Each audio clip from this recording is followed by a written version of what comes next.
Thinking of Ending Things by Ian Reid. So this review slash discussion may be on the shorter side just because there's a lot in this book that I can't explain myself. You would have to read it yourself or listen to the audiobook. I heard the audiobook is good too. I personally read it in a Kindle, but there's a lot in it that you have to sort of experience yourself. So I would say go and read it before I discuss it. Most of this is probably going to be spoilery from the beginning in order for me to properly explain it, but I'm going to do like a very short non-spoiler section. So, I'm Thinking of Ending Things starts with this woman who, in the novel, we don't really have a name for her, but she's thinking of breaking up with her boyfriend, and they haven't been together long. But as she's, having these thoughts about ending the relationship, she's also on a trip to meet his parents. And while on this trip, they have these sort of discussions while at the same time she's having these internal thoughts. And they're talking about a lot of things. She's recalling how they met and things of that nature, and thinking about oh, certain things that are pet peeves or becoming things that are annoying her about him. But also she's thinking of oh, well, he's also a nice guy, and reasons we should stay together. And she's this sort of this back and forth for a while they're still in the car. And of course, if you've seen the film, you've seen it play out too. So I do think the beginning of the film does a really good job at capturing the internal dialogue, because there's a voiceover which is showing the woman's thoughts, but also the actual dialogue that they have in the car. I think the main difference between the novel and the film is once they get to the parents' house, because that section is a lot longer in the film than it is in the book. In the book, it's kind of just in there and over pretty quick. Of course, it does set up more suspense for later on in the novel, but in the film, it differs in that most of the suspense is happening in the house, and I think that's the biggest difference. I think that's sort of what I liked better about the book, is that it's, it ends up culminating in the suspenseful scenes towards the end rather than it being kind of focused on in the middle. There's mostly the scene where she goes down into the basement and sees these sort of pictures of these nondescript people and presumes that it's Jake's studio or maybe the mother's studio. But the point is that part of the basement was supposed to be avoided, but she goes down there.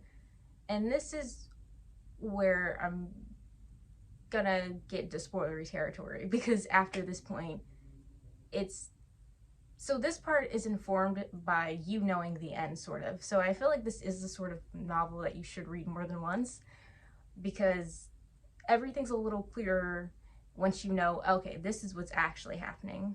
But if you haven't read the novel up till now, please go and read it. It's really good, and it's a lot in it, and I guess you can say it's a little bit dense, but keep reading because it's a really good payoff.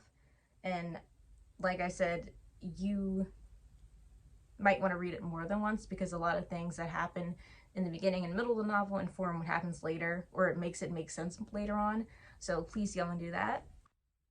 But the big reveal, although you kind of see it in kind of increments as the story goes on, but the woman doesn't actually exist. She is a figment of this person, the narrator's imagination. So the person who's having these thoughts of thinking of ending things is actually Jake himself, just older, and he's the janitor that's in the school. So if you've seen the film, you may notice there's this little scenes with the janitor. So that's actually Jake, and Jake is the one thinking of ending things, i.e., unaliving himself. So that's the where the term comes from. So there's sort of a double meaning there, and Jake kind of crafts this whole entire relationship with a woman that he met years ago, but they never actually dated. It's just a woman he saw.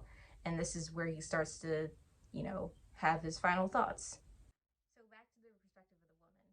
So the pictures she sees were actually, I don't know if it's explicitly said, but it's done by the guy who is narrating, who is the person thinking of ending things.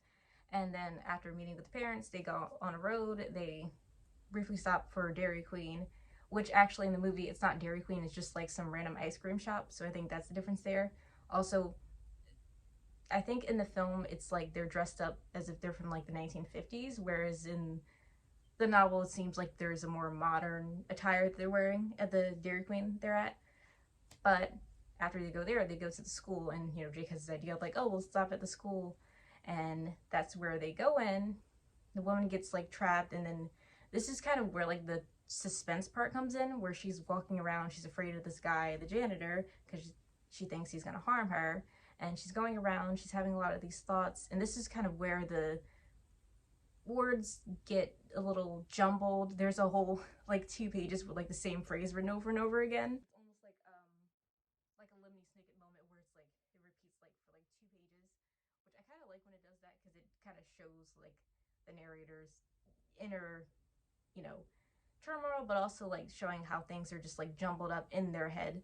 So this is the point where we realize that the woman is not the actual person telling the story, it's actually the janitor guy, and he crafted this woman in his head, and he finds out through looking at this picture. And early on in the story, Jake's mother actually hands the girl a picture, and she's like, this is a picture of Jake, don't open it yet. And this is when the girl opens up the picture when they get into school, and she sees that Jake is actually the old man. At least, yeah, from what I understand, Jake is actually the old man. And then everything clicks, and it's almost like the old janitor is back in his body. Like he's realizing, like, oh yeah, this is me. All this is real. And he ends up ending things at the end. So interestingly, and I didn't mention before, something that happens like in between chapters is this sort of brief dialogue between what we assume to be police officers after finding the body of the old man, and kind of like briefly saying like, oh, well, who was he? Why did he do this? Like, but it's very brief. It's not really detailed. It's kind of like in there as sort of like this extra explanation, but it's not really explaining it, but it kind of adds to it so you know exactly what happens, and it sort of makes the ending more clear, I think. But like I said, there's a lot of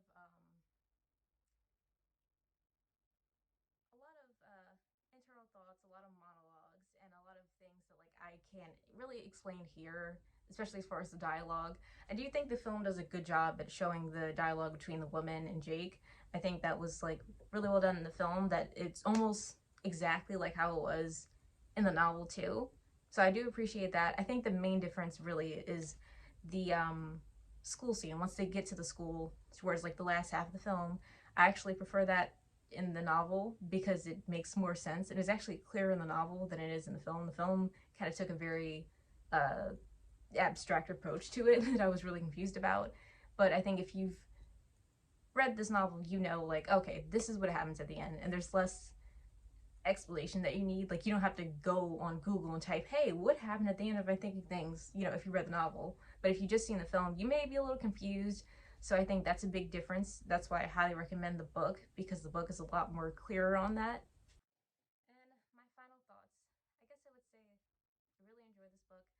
I kind of like the suspense element, and I like the kind of philosophical kind of thoughts and discussions they have within it. And I think it reminds me a little bit of House of Leaves in that sort of manner.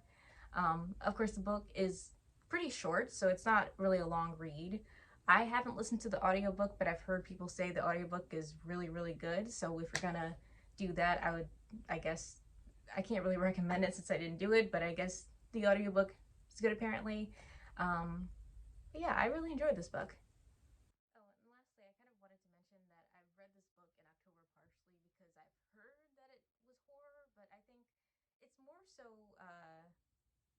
psychological horror, if you would say, but I would say classified as existential. There's a lot of existential dread in this, so if you're sort of sensitive to that, maybe skip this book. But I definitely think if you're into sort of musing about life and existence and kind of those kind of things, I think you would enjoy it. But I wouldn't really classify it as horror. I do think the end of the book does have horror elements. It does get kind of like startling towards the end, but you know, it's not really a scary read if you're like uh, afraid to read it because of that. So I just think it's more psychological, and it's like very suspenseful, and you're kind of sitting there thinking like, well, what's gonna happen now? But yeah, I still do think it could be a really good October read, very good for the fall slash winter if we're gonna like put like a sort of season on it. But that's just my opinion. And that is my review on I'm Thinking of Ending Things by Ian Reid. I hope you guys enjoyed the video, and if you enjoyed this and want to see more book related content in the future, please subscribe. Bye bye.